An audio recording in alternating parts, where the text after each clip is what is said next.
Falando agora um pouquinho do sistema vascular das traqueófitas pteridófitas, né? É, isso aqui é uma briófita, tá?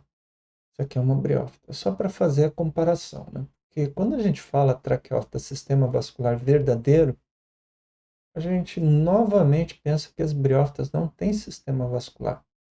Mas olhando aqui para esse corte transversal num caulídeo de uma briófita das mais desenvolvidas, a gente vê uma estrutura muito parecida com aquilo que a gente observa nas traqueófitas, né? Células grandes que fazem o transporte de água, células menores, muito parecida com células de floema, que fazem o transporte de seiva elaborada.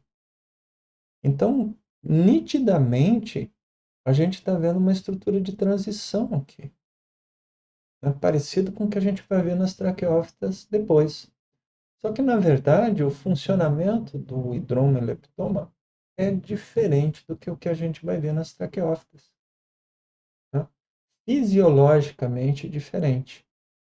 E para funcionar de uma forma diferente, né, o grande fator que realmente propiciou essa transição é a ocorrência de lignina, né? Então, isso aqui, ó, né, o hidroma e leptoma é um sistema vascular, funciona para transporte de água e seiva elaborada, mas funciona de um jeito diferente, tá? Isso aí é mais ou menos uma desculpa, né, para justificar o fato de querer chamar as traqueófitas de plantas vasculares, mas anatomicamente o que acontece é que nas traqueófitas o xilema é revestido de lignina, e isso não ocorre nas briófitas. As briófitas têm a lignina como uma substância de defesa, né? E nas traqueófitas, a lignina é depositada como parede secundária nas células do xilema, tá? Que, enfim, que aí é bem característico das traqueófitas, e usando a coloração específica para a lignina, a gente observa isso aí direitinho. Bom, isso aqui já é uma traqueófita, né? Esse aqui, ó, é o sistema vascular do tipo sifonostelo, né? Eu vou falar mais tarde sobre o que é esse tipo de sistema vascular, né? É um pouquinho diferente do protostelo. O sifonostelo forma um anel vascular aqui no meio. Então, aqui a gente está vendo uma espécie de uma transição, né? É, Nesse caso aqui, então, a gente tem, de novo, semelhante ao que já viu antes, essa região aqui com essa região preta, ou seja, só tem um contraste aqui, né? É, é parênquima, são células que só têm crescimento primário, né? E aí nós temos tanto a epiderme, né? Quanto é, aqui, essa é uma região do córtex, né? Então, epiderme, córtex e a região vascular aqui no meio, né? Com uma lacuna foliar. Quando a gente olha para essa região do xilema, né, a gente vê isso aqui, ó, e aqui a gente percebe o efeito da coloração. Isso aqui é uma coloração para lignina, né? E aqui essas células estão coradas para pectina e celulose. Então vocês percebam a diferença de cor e a diferença de espessura da parede, né? Então eu tenho o córtex e a medula, que são morfologicamente idênticos, né? Células grandes, os espaços de ar entre as células, que também ocorrem no caule, e na parte central, então, o xilema. E nesse caso aqui, em volta do xilema, vocês estão vendo umas células com tamanhos diferentes, células pequenas do lado de células maiores, né? Esse conjunto de célula, que também só tem parede primária, então a coloração é idêntica às células do córtex e da medula. Isso aqui são células do floema. Aí que dá para a gente perceber nitidamente como a coloração ajuda a gente a ver os tipos celulares. Tá? É, aí para explicar para vocês aquela coisa de sifonostelo ou de protostelo, e também aquilo que a gente vai ver nas outras plantas, né? Nas gimnospermas e angiospermas, que é o sistema do tipo eustelo, né? Falando de caule de planta, é, as licófitas têm como característica o protostelo. Então é o sistema mais básico. No protostelo, a impressão que a gente tem é que ocorre uma derivação do sistema vascular para produzir o microfilo. Né? Então, simplesmente sai uma parte para produzir o microfilo. Né? Ele cresce no interior do córtex, né, que representa essa parte transparente, cresce no interior do córtex e vai, a partir daí, sair o microfilo. Não tem lacuna foliar. Tá? Isso difere do sifonostelo, porque no sifonostelo tem uma região, então ocorre um anel em que o xilema é basicamente fechado, né? E no interior tem a medula, do lado de fora tem o córtex. Okay? Então, determinada região, quando eu cortar, eu vou ver um anel de xilema, o interior de medula, parênquima, e parênquima pelo lado de fora. Mas, conforme vocês viram ali atrás, tem uma região aberta, né, um formato de C. Isso ocorre porque existe um traço foliar, ou seja, uma abertura, que fica logo acima da inserção da folha. Vou mostrar para vocês. Aqui, ó. Tá? Então, essa região parece um C, porque aqui, ó, né, ficou logo acima da inserção de uma folha. Tá? Digamos assim, uma parte daquele xilema aqui embaixo, xilema e floema, derivou para produzir aquela folha. Isso é uma característica do sifonostelo.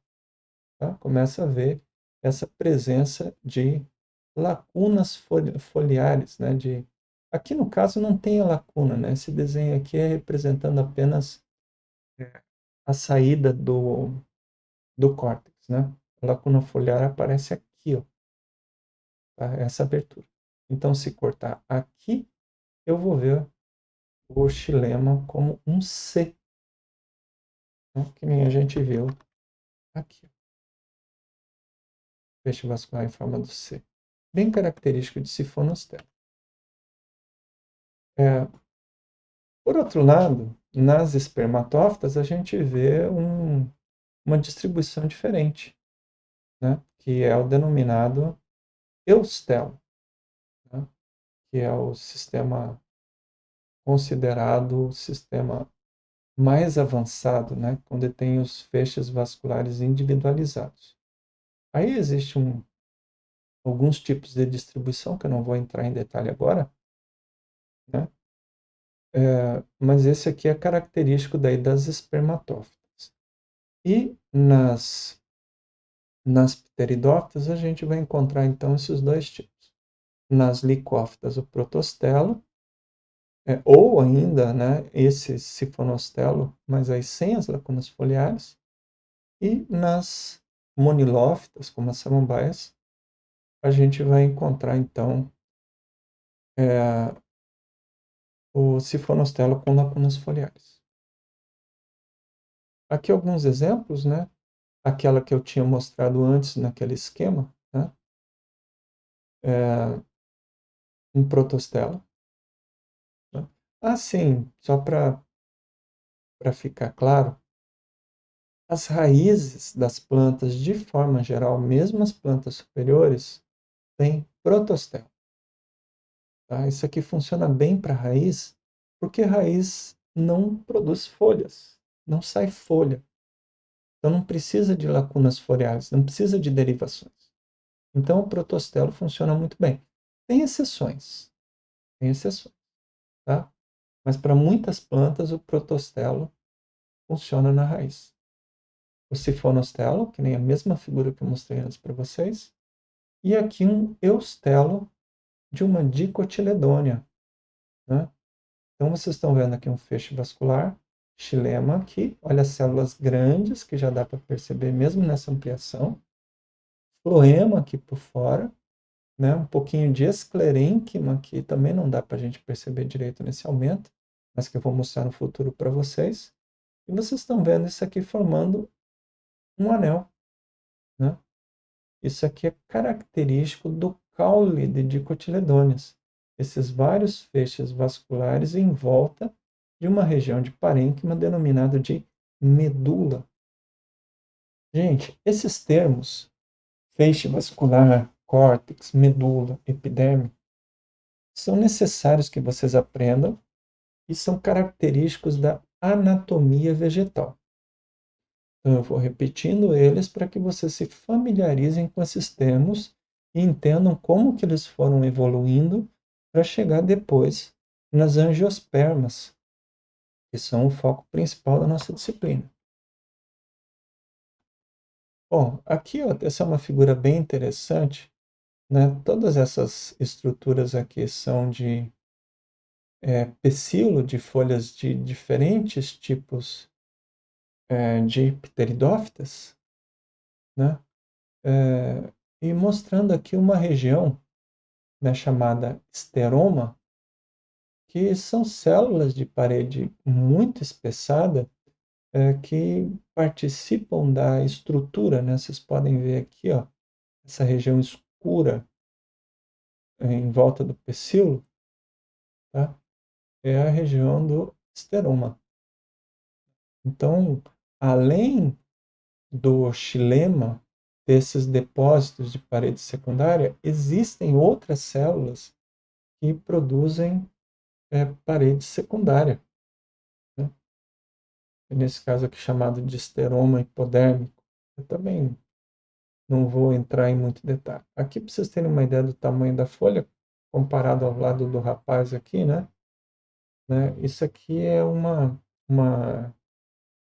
planta semelhante à nossa samambaia xaxim, né? Também é o mesmo gênero.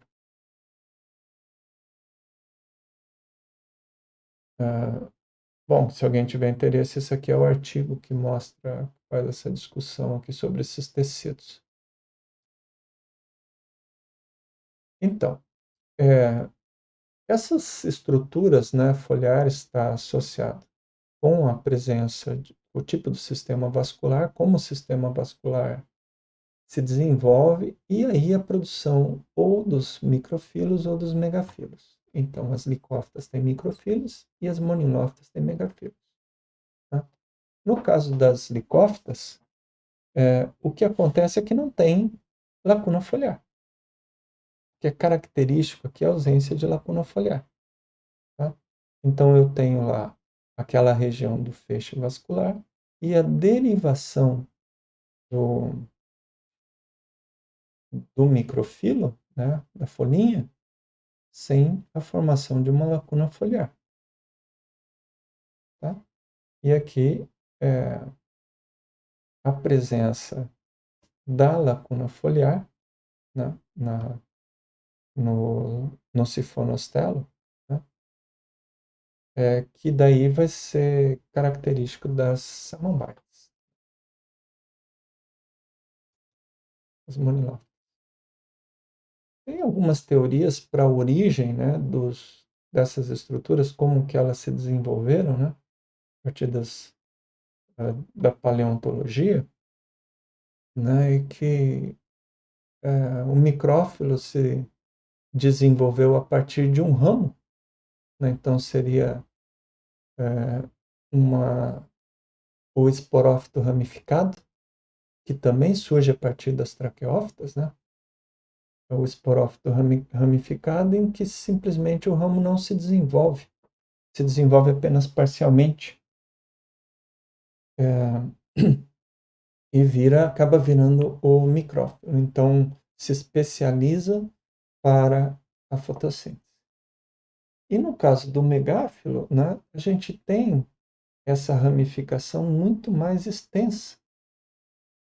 Né? Então, a teoria é que vários ramos, né, não se desenvolvem ou se desenvolvem de forma parcial e acabam se transformando em nervuras. Essa é uma teoria da origem dessas folhas com várias nervuras. Né? Então, seria o equivalente a um ramo composto que se modifica para formar uma folha com as várias nervuras, várias brotações. É, e assim como eu falei, né, a grande característica, se a gente for pensar, né, tem algumas mudanças evolutivas, né, como o esporófito ramificado, mais para frente a produção de sementes, a estrutura do xilema. Mas uma característica bem unificadora, que parece ser um elemento causal de tudo isso, é a produção da substância lignina. A utilização desse polímero aqui, ó, é uma revolução nas plantas, porque ele tem uma característica de dureza fantástica. É muito, muito duro. Né? Muito, dá uma rigidez enorme para o céu.